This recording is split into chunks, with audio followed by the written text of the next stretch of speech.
Pack is nothing more than a festive holiday-themed add-on.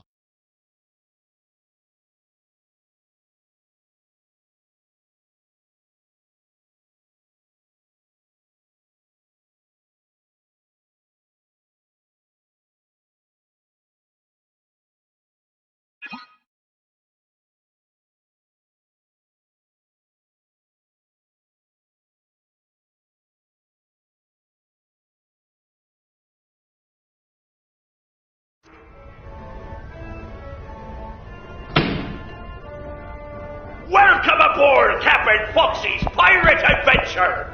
You can help me with this here adventure by shooting the targets with that there hand cannon. Do your best, or I'll send you to Davy Jones's locker.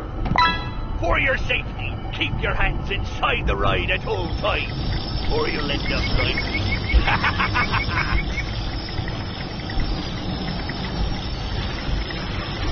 Ahoy! Set sail for treasure!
Ghost pirates!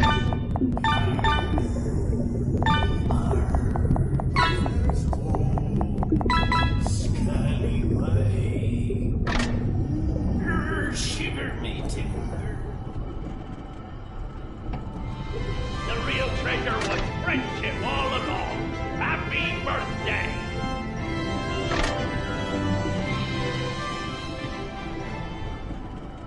Now, let's see how you did.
Welcome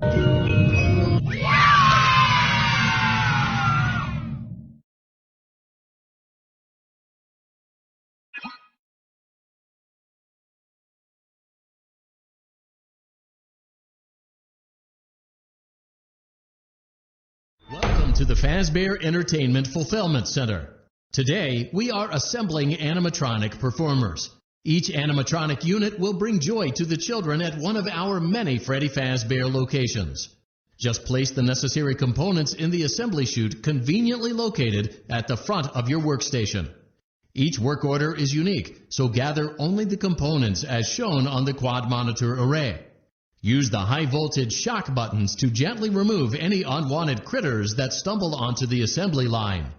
Now, let's get to work.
Well done. Let's see how you did. Piece of cake.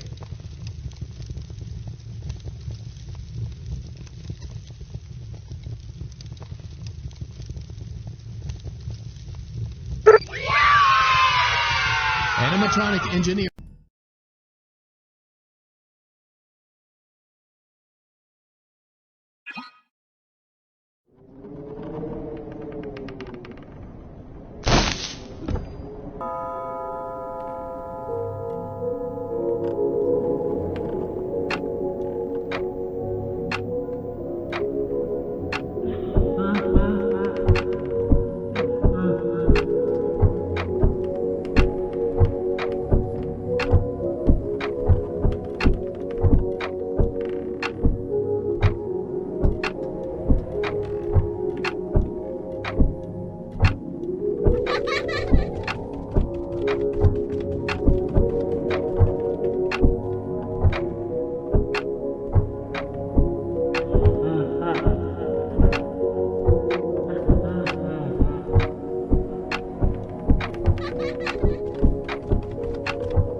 Welcome back to Research and Development. Today, we are using science to pervert the mysteries of life and reanimate the inanimate. To begin, it is customary for the creator to give a melodramatic speech. Go on, I'll wait. All done? Good job. Now let's wake our little experiment with a controlled shot. Turn the crank to lower the platform, then throw the switch.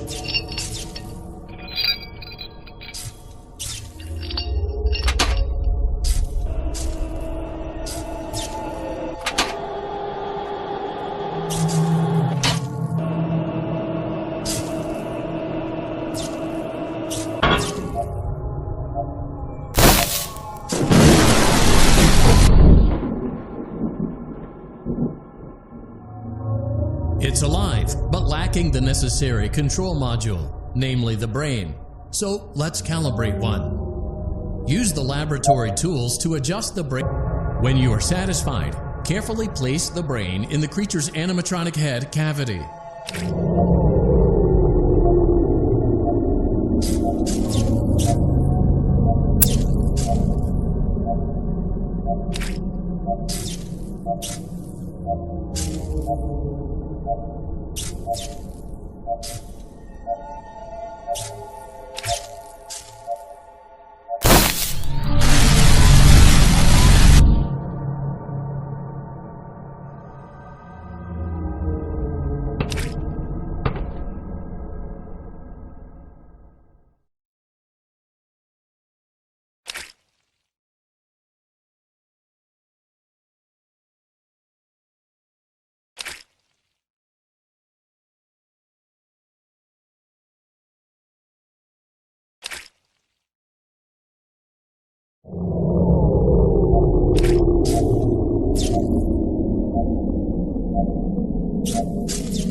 Well done. It's time to introduce the creature to the kids for focus testing and troubleshooting.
Hello? Can you hear me? Don't exit this room, okay? This isn't a mistake. This room isn't a mistake. I had to hide these logs away from the core gameplay files, in a place that only a beta tester would look, and in a place where the files could be protected. I just really hope that the next development team finds this before the game is released to the public. This game has some kind of malicious code in it that we haven't been able to fully contain, or even understand for that matter. We're over budget and out of time. But that's not the reason that we're shutting down. Listen, I have to keep this short so the file size will be small enough to fly under the radar. There are more. They may not be in order. Have you ever heard of a guillotine paper slicer? It sounds made up, but it's an actual piece of office equipment. I didn't even know we had one in the supply room. I guess they're more common at businesses that do a lot of graphic design work. I remember seeing one when I was still in school, and even then, I knew how dangerous it looked. I was always afraid of losing a finger. That seems so silly now. Jeremy used to do design work. I guess that's how he knew it was there. I came in early that morning. No one else was there. At least that's what I thought. The supply room was lit. I didn't even notice Jeremy standing in the testing room as I walked past. The supply room was so bright, glowing from all the way down the hall. There was something that looked like a Halloween mask laying on the floor. I didn't understand. Ink must have spilled. It was only then that I heard a shuffle from the testing room and realized Jeremy must be there. I went back and peered in the window. I couldn't see his face. He had the visor covering his head. He had ink spilled on himself as well. The front of his shirt looked black in the dark room. He turned his head in my direction, but I don't think he knew I was there. The drawers have been emptied out. Someone was here. I don't think it was spring cleaning either. No, there was plastic on the floor. Someone was definitely here during the night. It had to have been the client. I mean, they sent us that stuff in the first place with no explanation, told us to scan it, said it would expedite the process so we wouldn't need to program any pathfinding ourselves. It was a budget thing, I guess. It was just junk. Circuit boards and things like that. Looked pretty old. Somehow, though, there was usable code on some of it. It seemed to take hold by itself. Things started changing. But then, he started appearing. At least that's what Jeremy said. Jeremy complained of nightmares when he came in this morning. He wasn't talking about it like someone telling a friend about his dreams, though. He was pale. Looked like he hadn't eaten in days. He spent an hour talking in Dale's office, but it didn't look like he was given much sympathy. When he came out, he went directly back to the testing room. He doesn't even jump anymore. Nothing scares him. He just stands there like he's talking to someone. Sometimes he rocks from side to side. We were told to leave him alone. I knew I was in line to do the testing next. They'd been prepping me for it. I guess they knew that Jeremy would need to be replaced soon. You can always tell when a company is getting ready to fire someone. They start giving out written warnings for silly things, making sure to build a paper trail and make a case for a firing. Things that normally no one would care about suddenly become grave offenses, all worthy of being written and documented. I guess it works two ways, because it also encourages a person to quit rather than be scrutinized so heavily. I think Jeremy was too far gone to consider that option, though. The thing about it is that I don't think they were going to fire him because of anything he was doing wrong. They just knew he'd seen something. They needed to discredit him. I heard a pretty heated conversation this morning between Dale, our manager, and someone else on the line. It really feels like this project is in trouble, in no small part because of the lawsuit, I'm sure. There has to be a lawsuit. There's no way there isn't. It happened in this building just a few doors down from me. I think it's made worse by the fact that Jeremy tried to tell us something was wrong. We all just saw it as a challenge to find what the problem was and fix it. Who could have known that? They lied to us. They lied to all of us. They told us that the whole point of this VR game was to undo the bad PR done by a rogue indie game developer who supposedly made up a bunch of crazy stories that tarnished the brand. But that's not true at all. In their haste to develop this VR game and clear their name, they sent us some things I don't think they intended us to see, such as a hard drive containing emails between Fazbear Entertainment and a certain indie developer. Fazbear Entertainment hired the game developer.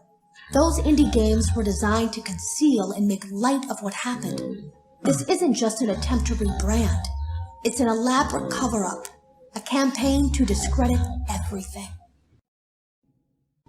I was told I had 3 days to finish Jeremy's work, but I know it's just passing the time. They don't really expect me to do anything. It's just to keep up appearances until the buyout is complete. We have to look like we have things under control. There's another potential development studio that wants to pick up from here, but who knows what kind of lies they're being fed to convince them to do it. Against my better judgment, I'm going to do my best to see what's here, make notes of it, and try to isolate where this thing is hiding. At least then the next person that tests this will have a chance of getting rid of it. I saw it for the first time today. There was a character I couldn't make out who it was, standing at the end of the hall. I thought it was just bugged out, so I made a note of it and kept playing. But then it was looking in the window, and not like Chica or Bonnie would. It was actually looking in the window, seeing what I was doing. Today was my last day of beta testing, and the anomaly that I've been seeing is nowhere to be found. But after inspecting some of the files, it seems that it's attached itself to these logs.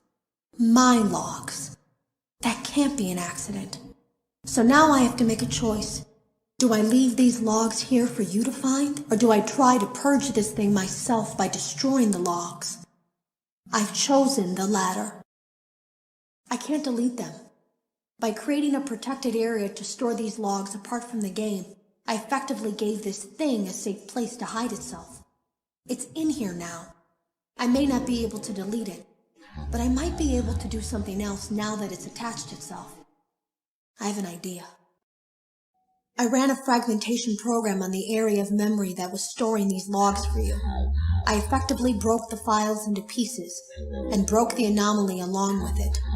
That means that you won't have my warnings to guide you, but hopefully it also means that this anomaly, this virus, or whatever it is, will remain broken and unable to do more damage. Hello. You don't know me. I had created a series of logs for you documenting the troubled development of this VR game that you're now testing, in hopes that you, whoever you are, and whatever team you're with, will abandon development. Now I fear that those logs are being used as a Trojan horse. If you are unable to abandon development, hide all traces of these logs that I've created. I fear that finding them and reassembling them will also reassemble the very thing I've tried so desperately to destroy. There is a way to kill it. It wants to escape through someone plugged into this game. That's you now. You have to let it begin the process of leaving through you. Then use the disconnect switch that I've embedded by the main stage. Let it approach you. Let it begin to merge with you. Play the music and flip the switch. That will cause a hard restart of the game and flush the memory, effectively killing it. I hope. I don't know when it will come for you.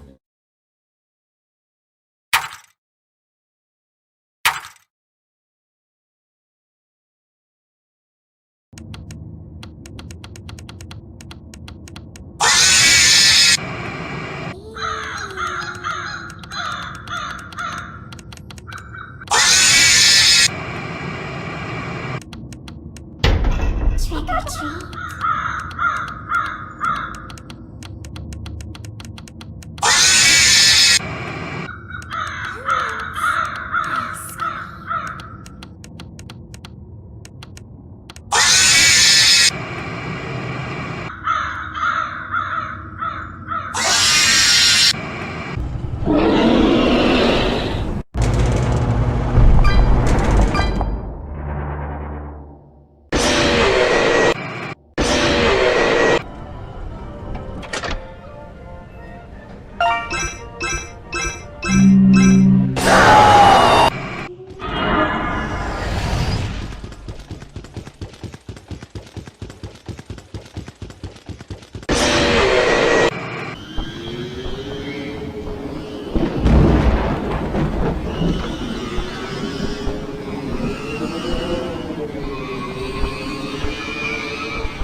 When you are satisfied, carefully place the brain in the creature's animatronic head cavity.